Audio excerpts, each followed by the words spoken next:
Seigneur, ta parole est grande, elle demeure à jamais. Ta parole est infaillible, rien ne peut Bienvenue la à vous, chers supprimer. spectateurs, ainsi qu'à tous nos spectateurs dans le monde entier, pour un nouvel épisode de notre émission d'études quotidiennes Toute la Bible. Nous poursuivons notre étude du livre de Jérémie, l'un des grands prophètes de l'Ancien Testament. Nous en sommes maintenant au chapitre 12 et 13. Nous avons terminé le chapitre 11 par une similitude et une différence entre Jérémie et la personne du Seigneur Jésus-Christ. Jérémie fut persécuté par son peuple, par sa nation, et on disait qu'il était comme le Christ, pareil à un agneau qu'on mène à l'abattoir. Mais il y a une grande différence et étonnante différence entre Jérémie et le Christ. Jérémie cherchait à se venger de ses ennemis, de son peuple qui le persécutait, tandis que le Christ sur la croix a imploré le pardon pour ceux qu'il avait crucifiés. Je voudrais vous dire que quiconque rencontre le Christ et est habité par le Saint-Esprit devient comme le Christ, implorant le pardon pour ceux qui le persécutent, implorant la miséricorde pour ceux qui le persécutent. C'est pourquoi le Christ a dit « Aimez vos ennemis, bénissez ceux qui vous maudissent, faites du bien à ceux qui vous détestent et priez pour ceux qui vous maltraitent. » Vous pouvez passer d'un état de vengeance, de haine, de meurtre et d'effusion de sang à un désir de réconciliation, de paix et de pardon si vous acceptez le Christ comme sauveur personnel de votre vie. Permettez-moi d'accueillir notre invité, le serviteur du Seigneur qui est avec nous au studio, le frère Youssef Riyad. Bienvenue, frère Youssef. Merci beaucoup, frère Hayat. Bienvenue aussi à nos invités, honorés de vous recevoir. Nous commencerons notre étude dans quelques instants. Je vous encourage à préparer votre Bible et à nous suivre pendant l'étude. Je vous retrouve dans quelques instants.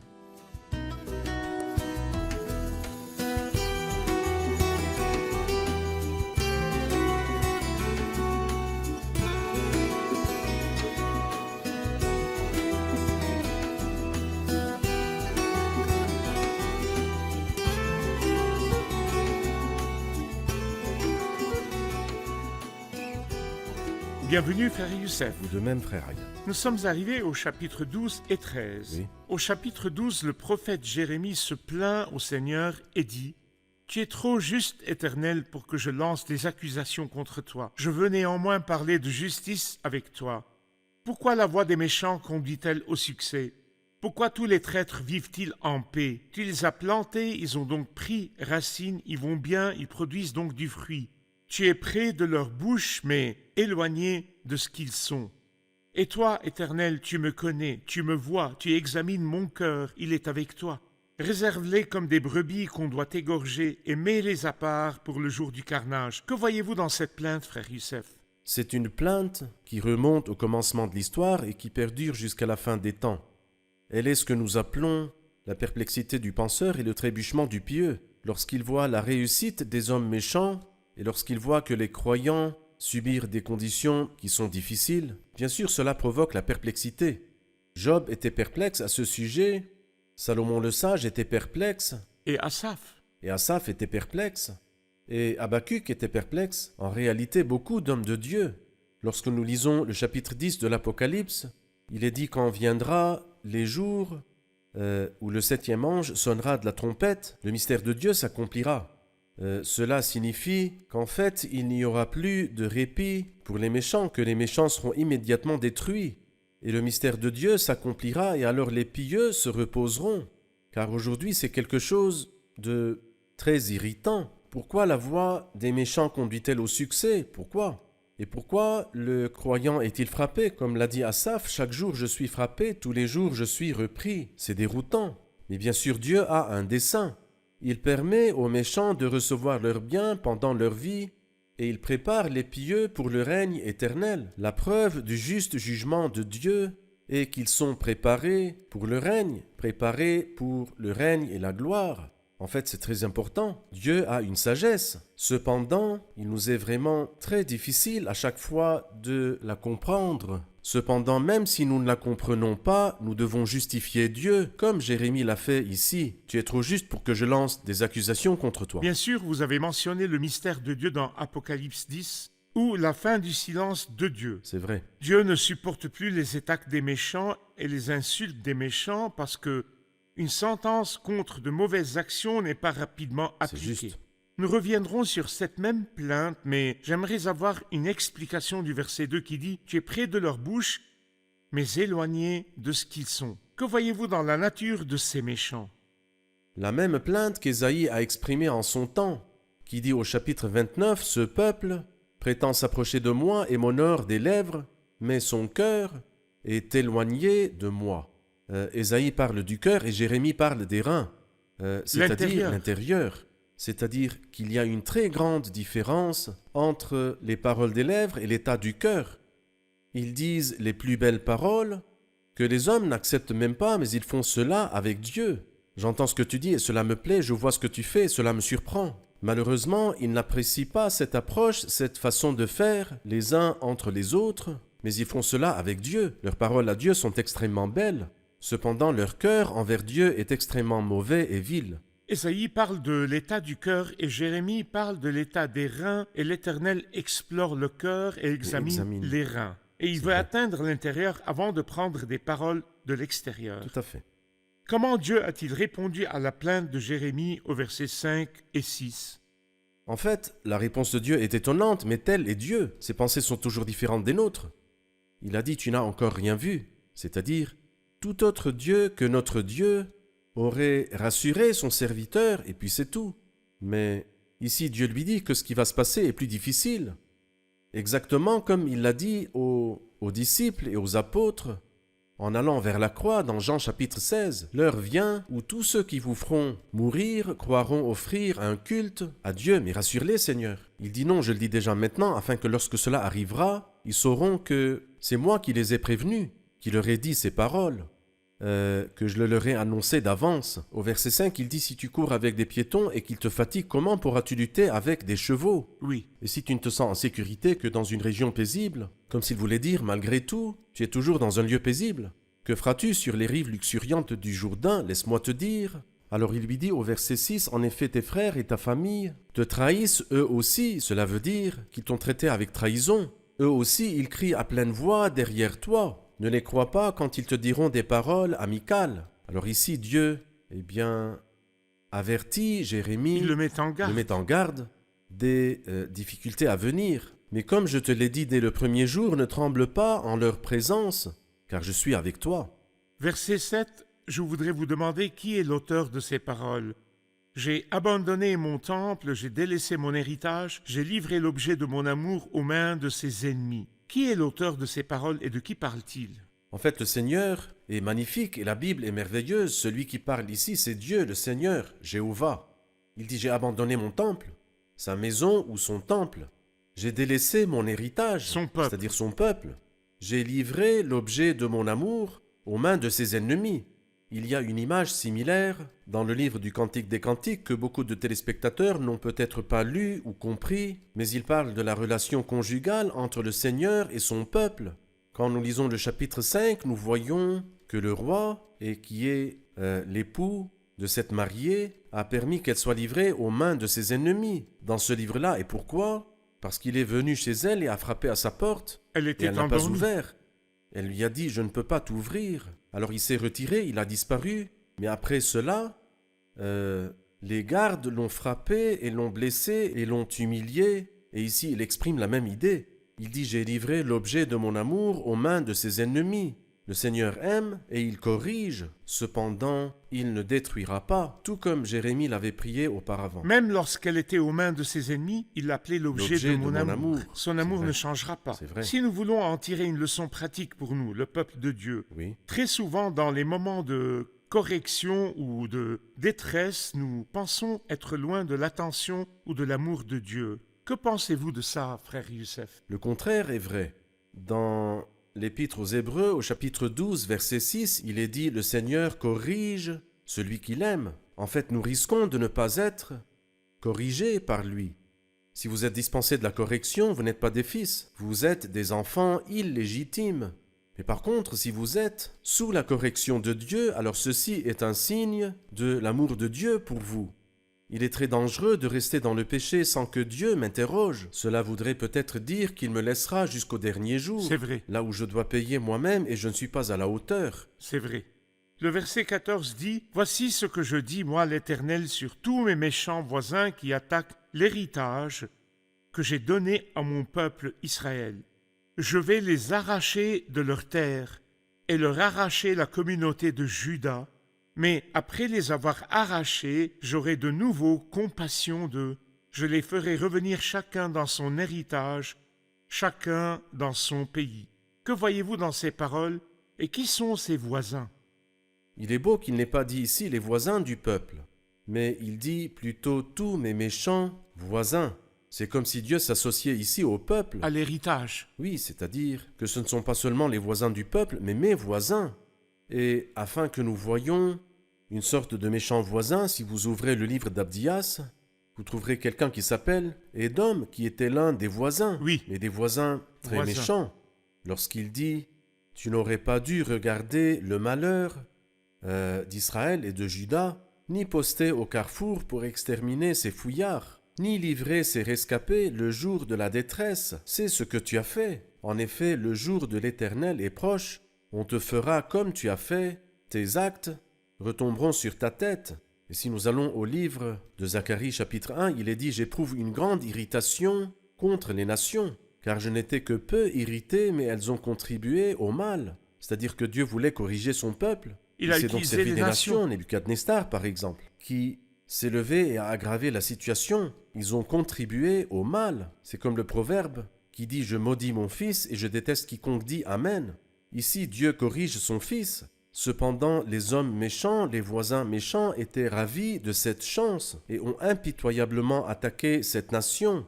Un jour viendra où Dieu les détruira comme ils ont détruit cette nation. Merci frère Youssef, nous allons voir un reportage puis prendre une question des invités. En arrivant au 12e chapitre de ce livre, nous entrons dans une période extrêmement mauvaise de la vie de la nation. La seule lumière qui restait dans la nation était cet homme nommé Jérémie. Josias fut tué au combat et Jérémie fut contraint de quitter sa ville et des hommes mauvais montèrent sur le trône. Ainsi, les choses allaient de mal en pis. À ce moment-là, le doute s'insinua dans le cœur et l'esprit de Jérémie qui se demanda « Pourquoi Dieu permet-il que de telles choses se produisent ?» Il semble que les personnes fidèles à Dieu sont celles qui souffrent plus que les autres. Et nous nous demandons tous pourquoi Dieu permet-il cela. Même David, s'interrogeant dans le psaume, dit « J'ai vu l'homme violent dans toute sa puissance. Il s'étendait comme un arbre verdoyant. »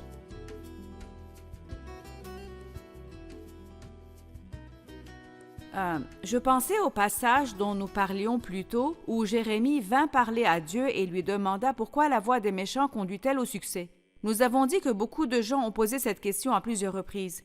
Et nous portons tous cette question, mais j'ai le sentiment que la réponse de Dieu à cette question dans la Bible n'est pas toujours claire, ou qu'elle est toujours très éloignée de la question, précisément. Pas une réponse directe. Pas une réponse directe. Par exemple, je vois que quand il parle à Habakkuk, quand Habakkuk lui parle de cette même idée, dans sa réponse, Dieu lui parle du peuple qui viendra les piller et les emporter.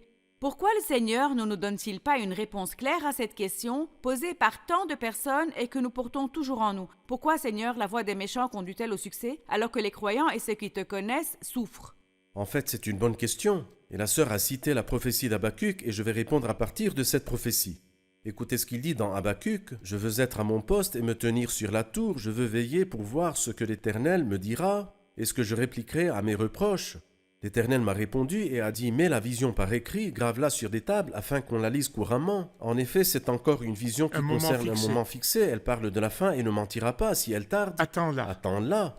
Alors jusqu'à ce que la vision soit accomplie et que nous comprenions comment sont les choses, comment vivrons-nous ? Il lui répondit au verset suivant, le verset 4, « Mais le juste vivra par sa foi. » Et cela signifie que nous allons continuer à avoir besoin de l'élément de la foi, du principe de la foi. Le principe de la foi n'est pas nécessairement que Dieu nous explique toujours toutes ses actions. Quand Dieu dit à Abraham, prends ton fils et offre-le en holocauste, Il ne le lui a pas dit expliqué. qu'il ne le laisserait pas le tuer. Non, il l'a laissé. C'est pour qu'il passe le test, c'est pour qu'il réussisse l'examen. Nous sommes aussi devant un test. Nous sommes aussi confrontés à beaucoup d'énigmes qui sont difficiles à comprendre. Cependant, nous devons porter ou bien mettre les lunettes de la foi et voir les événements à travers elles. Et le juste vivra par sa foi. Le juste vivra par sa foi. Et sans la foi, il est très difficile de poursuivre ce voyage, qui n'est pas facile. Ce n'est pas une promenade dans le parc, mais c'est une bataille qui nécessite la victoire de la foi. Même si le Seigneur ne nous donne pas de réponse directe, il nous donne les moyens de faire confiance à la foi. La foi fait confiance à Dieu, même si les circonstances ne semblent pas être en notre faveur, et s'il n'y a pas de réponse directe de Tout à Dieu. fait. Passons maintenant au chapitre 13. J'aimerais que vous nous donniez le titre ou l'idée principale. En fait, ce chapitre est divisé en deux parties. Les versets 1 à 14 que nous pouvons appeler le terrible jugement, et à partir du verset 15 jusqu'à la fin du chapitre, supplication et gémissement. Et dans la première partie du terrible jugement, il nous parle de deux paraboles. La ceinture de lin, c'est du verset 1 et jusqu'au verset 11. Ensuite, l'outre à vin du verset 12 jusqu'au verset 14. Et puis ensuite viennent les supplications et les gémissements, car... Du verset 15. Oui, du verset 15 jusqu'à la fin du chapitre. C'est des supplications et des gémissements, car le jugement va s'abattre sur cette nation, malheureusement. Dans le premier signe lié à la première partie terrible jugement, il est dit « Voici ce que m'a dit l'Éternel. Va t'acheter une ceinture de lin et mets-la autour de ta taille, mais ne la trempe pas dans l'eau. J'ai acheté la ceinture conformément à la parole de l'Éternel et je l'ai mise autour de ma taille. La parole de l'Éternel m'a été adressée une deuxième fois. Prends la ceinture que tu as achetée qui est autour de ta taille, puis lève-toi, va vers l'Euphrate et là-bas cache-la dans la fente d'un rocher. J'y suis allé et l'ai cachée près de l'Euphrate comme l'Éternel me l'avait ordonné. Après bien des jours, l'Éternel m'a dit, lève-toi, va vers l'Euphrate et là-bas reprends la ceinture que je t'avais ordonné de cacher. Je suis retourné vers l'Euphrate, j'ai fouillé et j'ai repris la ceinture à l'endroit où je l'avais cachée. Mais voici que la ceinture était abîmée, elle n'était plus bonne à rien. Alors la parole de l'Éternel m'a été adressée. Voici ce que dit l'Éternel. C'est ainsi que je détruirai l'orgueil de Juda et l'orgueil immense de Jérusalem. Frère Youssef, parlez-nous de cette parabole ou de cette illustration. Oui, en fait, la ceinture est utilisée comme parure tout d'abord, et nous pouvons le comprendre de 2 Samuel chapitre 18. Lorsque quelqu'un avait annoncé à Joab, j'ai vu Absalom suspendu par la tête dans le buisson.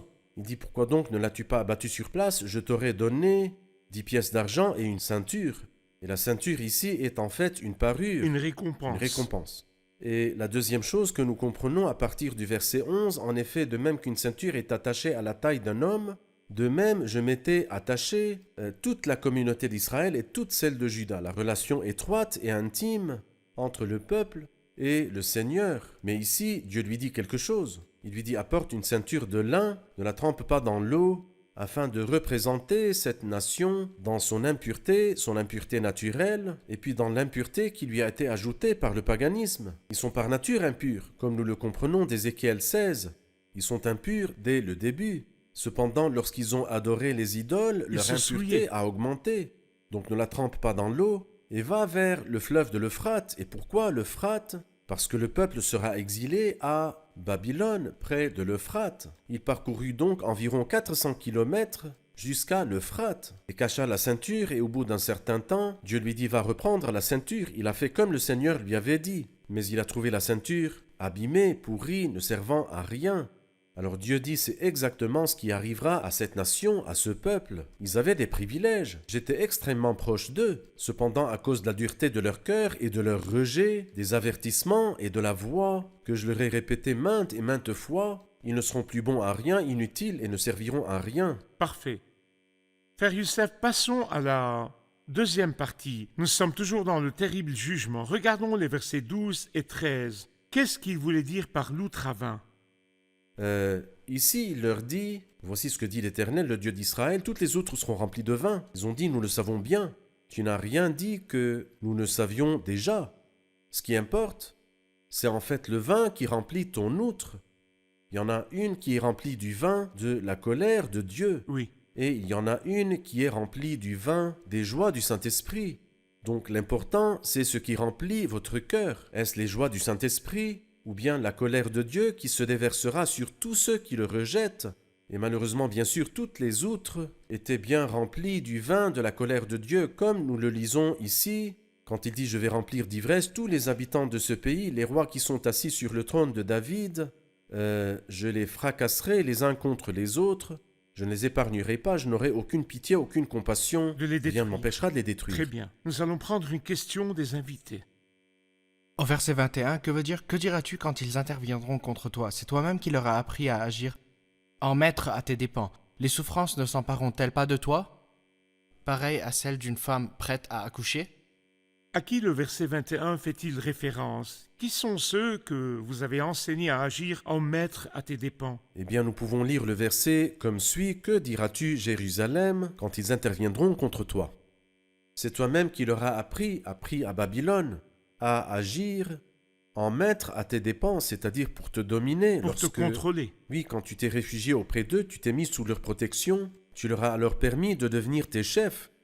Que diras-tu donc quand ils interviendront contre toi? Les souffrances ne s'empareront-elles pas de toi, pareil à celles d'une femme prête à accoucher? Tu seras humilié par ceux sur qui tu comptais. Et c'est un principe divin, que celui qui compte sur quelqu'un d'autre que Dieu, comme Jérémie lui-même nous l'explique au chapitre 17, « Maudit soit l'homme qui fait confiance à ce qui est humain. » Il est maudit. J'ai une question sur le verset 23. Un Éthiopien peut-il changer sa peau à un léopard, ses taches?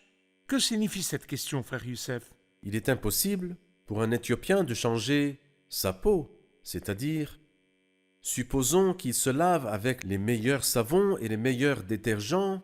L'Éthiopien qui est un homme noir, que deviendra-t-il? Un homme blanc, il restera noir. Est-il possible qu'un léopard ou un tigre change ses taches pour une raison quelconque? Impossible. Il poursuit en disant de même, verset 23, « De même pourriez-vous faire le bien, vous qui êtes habitués à faire le mal. » Vous êtes habitués à faire le mal. De Habitués. sorte- Oui, vous qui êtes habitués à faire le mal ou qui êtes accoutumés à faire le mal. Vous êtes accoutumés au mal. Le mal fait désormais partie de votre être. C'est pourquoi, tout comme un Éthiopien ne peut pas changer sa peau, tout comme un léopard ne peut pas changer ses taches, l'impureté et la corruption font désormais partie de votre être. Et en réalité, comment une telle personne peut-elle être délivrée, peut-elle être sauvée? Et le dernier verset de ce chapitre, « Malheur à toi, Jérusalem, combien de temps encore resteras-tu impure ?»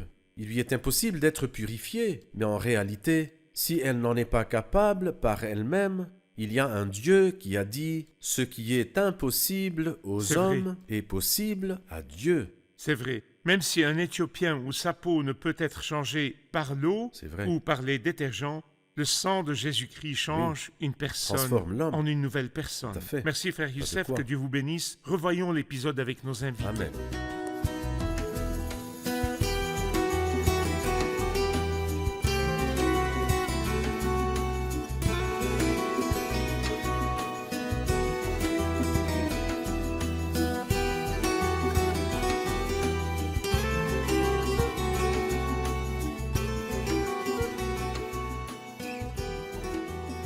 Au chapitre 12, Jérémie se plaint dans les versets 1 à 4. De quoi se plaint-il? La plainte de Jérémie déconcertait les penseurs et faisait trébucher les pieux. Asaph se plaignait aussi pourquoi la voie des méchants conduit-elle au succès alors que les pieux souffrent et endurent beaucoup sur terre. Mais le Seigneur permet cela afin que les méchants reçoivent leur récompense sur terre, tandis que les pieux sont préparés pour la gloire et le règne dans l'éternité. Mais jusqu'à quand? Combien de temps Dieu laissera-t-il les méchants tranquilles et les pieux dans la détresse? Combien de temps? Le temps viendra où le Christ reviendra, ce sera vraiment fini, et le temps viendra où tous les méchants seront détruits et il n'y aura aucun survivant. Parfait, parfait. Oui, Frère en Youssef, fait, lorsque on entendra s'accomplira-t-il? le 7e ange sonner de la trompette, le mystère de Dieu s'accomplira. Dans Apocalypse 10, le mystère de Dieu s'accomplira. Le silence de Dieu prendra fin et Dieu appliquera son jugement sur le mal. Nous sommes encore au chapitre 12 et nous aimerions savoir comment le Seigneur a répondu à cette plainte, la plainte de Jérémie. La réponse de Dieu à Jérémie se trouve au verset 5. C'était une réponse quelque peu difficile. Le Seigneur lui a dit exactement ce qui allait se passer, que ta famille, les membres de ta famille seront également tes ennemis. Afin que lorsque cela arrivera à Jérémie, Le Seigneur pour ne qu'il n'en l'aura soit pas pas trompé. surpris. Il en va de même pour les disciples. Le Seigneur les a informés de tout ce qui allait se passer ensuite. Ils seront exclus des synagogues et tous ceux qui les feront mourir croiront offrir un culte à Dieu. Donc, il leur a dit ce qui allait se passer ensuite, afin qu'ils ne soient pas trompés. Afin qu'ils sachent que le chemin est semé d'épines. C'est une réponse difficile mais claire. Parfait, parfait. Qu'en pensez-vous, C'est vrai. frère Youssef? Très bien. Parfait. Au chapitre 13, nous trouvons une illustration utilisée par le Seigneur, à savoir la ceinture de lin qu'il a demandé à Jérémie d'aller enterrer dans l'Euphrate, puis de revenir la récupérer et qui est ressortie abîmée. Que voulait-il dire par là? La ceinture de lin nous parle de deux choses. Premièrement, elle sert de parure, et deuxièmement, elle nous parle de la relation étroite. L'homme met la ceinture autour de sa taille et elle est étroitement liée à son corps. Cela nous parle de la relation étroite entre Dieu et le peuple terrestre. Dieu a demandé à Jérémie de l'enterrer dans l'Euphrate parce que le peuple y serait exilé et qu'elle serait abîmée, tout comme la relation entre Dieu et son peuple terrestre qui était déjà en train de se détériorer. Parfait. Merci beaucoup. Merci, frère Youssef, que Dieu vous bénisse. Chers spectateurs, je vous laisse avec ces mots, verset 23 du chapitre 13.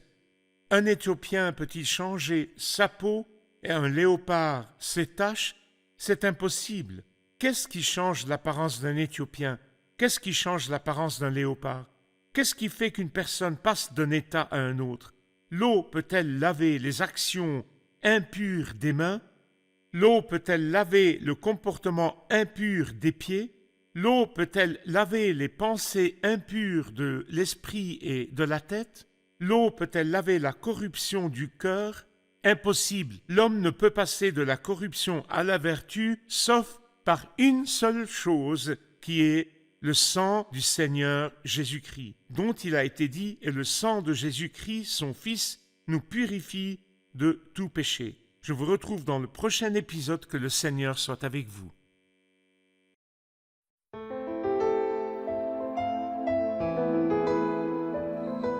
Seigneur, ta parole est grande, elle demeure à jamais. Ta parole est infaillible, rien ne peut la supprimer.